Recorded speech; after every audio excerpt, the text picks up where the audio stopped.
మనకి స్వాతంత్రం వచ్చి 77 సంవత్సరాలైంది. విదేశీయులను తరిమి కొట్టాం, స్వదేశీ పాలన సాధించాం, స్వపరిపాలన సాధించాము. స్వదేశీయుల పాలన అయితే వచ్చింది, కానీ ఈ రోజు 80% మంది నిరుపేదలుగా ఉన్నారు. ఆ నిరుపేదలుగా ఉన్నటువంటి పేదలు లా making, policy making, decision making, ఒక చట్టాన్ని తయారు చేసేటువంటి స్థానంలో గాని, ఒక పథకాన్ని రచించేటువంటి స్థానంలో గాని, ఒక నిర్ణయాన్ని చేయగలిగినటువంటి అధికారంలో గాని ఈనాటికైనా 80% మంది పేదలు అడుగు పెట్టగలిగారా? మరి స్వతంత్రం వచ్చి ఏంటి ప్రయోజనం? స్వదేశీ పాలన వచ్చి ఏంటి ప్రయోజనం?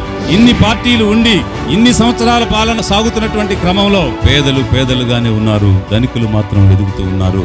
ఇలాంటి పరిస్థితిలో నిజమైనటువంటి అవసరంలో ఉన్నటువంటి పేదల కోసం ఒక పార్టీ అవసరం ఉన్నదా లేదా మీరందరూ కూడా ఆలోచించాలి. అలాంటి ఒక పేదల ప్రభుత్వాన్ని, పేదల భాగస్వామ్యంతో నిర్ణయ అధికారాన్ని సాధించటం అన్న అవసరం, అందుకు కావలసినటువంటి ఒక రాజకీయ వేదిక అవసరం ఉన్నదా లేదా? అందుకే లిబరేషన్ కాంగ్రెస్ పార్టీ.